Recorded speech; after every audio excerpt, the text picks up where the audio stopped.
What's Tennessee's record going to be in 2025? Because it was well documented, all the offseason craziness with Nico hitting the portal and them going to the portal and grabbing Joey Aguilar, and Josh Heupel's made it very clear it's going to be a quarterback battle.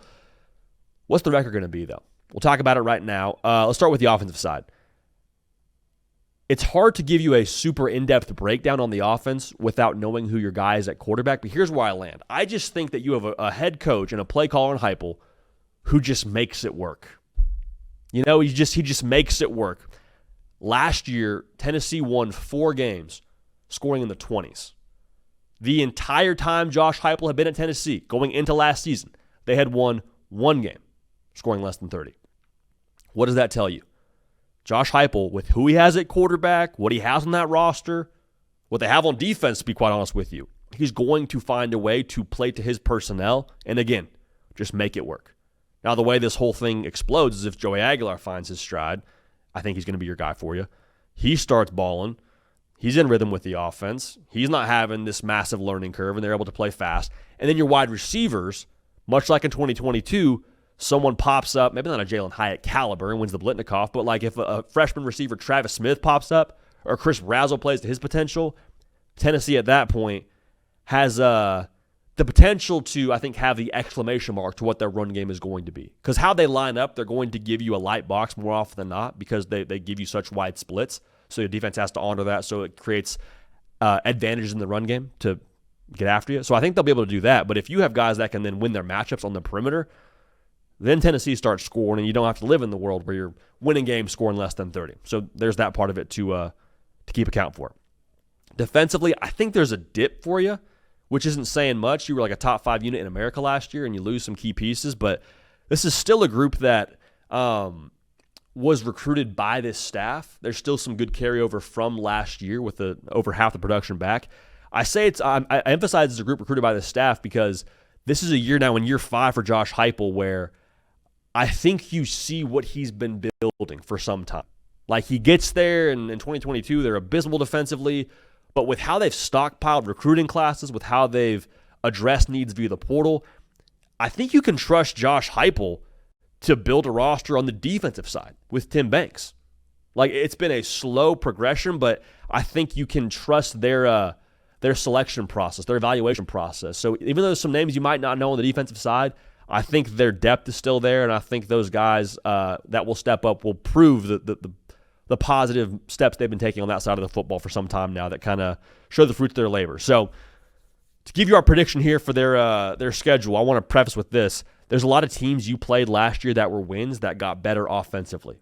How does your defense address that? More on that as we go here.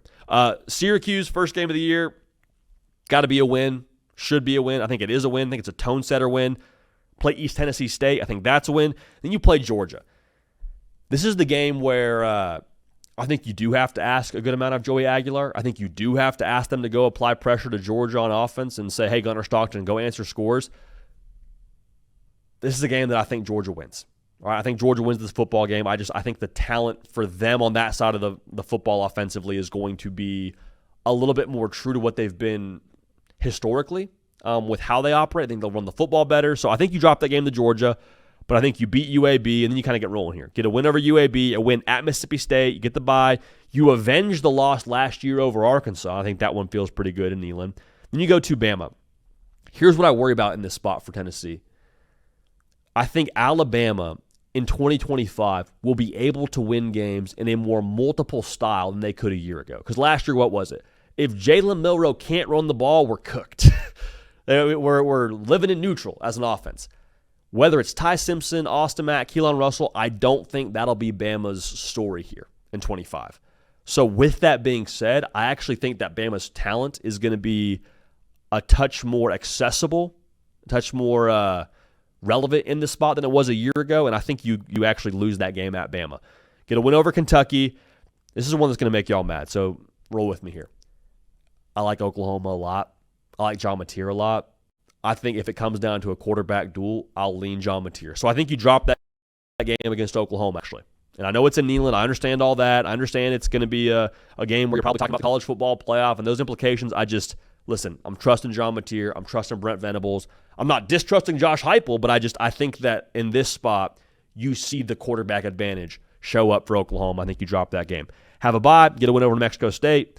Now, you haven't won, I told y'all, beginning of the show, in the Swamp since George W. was president. I think that flips this season. I think you get a win in the Swamp. And I know it's, at this point now you've got 3 losses. So it's kind of like, well, JD, it doesn't feel great. I mean, cool, we beat Florida in the Swamp, but like we're not really all that excited about that. We missed the playoff, which we made that last year. We expect to make the playoff again. Nico wasn't lighting the world on fire. We're missing the playoff with a capable quarterback? I don't think so. If you can beat Florida at the end of the year at Florida, I think that would, at the very least, like stabilize morale in Knoxville and say, okay, wasn't the year we wanted, but to get that monkey off our back and to remind everyone who our head coach is that, no, this is a team that we still play for our head coach in a pretty intense level, I think that would say a lot about the direction of Tennessee football over the course of the next few years. If anything, just reemphasize, hey, we're going to be cool. And then you beat Vandy to win the state of Tennessee to finish the year with a record of 9-3. Now, 9-3 with a quarterback who missed all of spring practice in an offense that's tough to get up to pace with. I'm not here to like pat you on the back or pat you on the head and say good year, but like honestly, it's not bad. It's not bad, and I would say arguably the toughest conference in America. So Tennessee finishing the year at 9-3. That would obviously probably have you miss the playoff, but I would say if you're a Tennessee fan, you disagree with that take, and I'm sure a lot of y'all that are on the more optimistic side of this schedule, you do. I got you one game away, one standard deviation away from being a playoff team. So if it shakes that way, I wouldn't be all that surprised either. But 9-3 is my take here for Tennessee in 2025.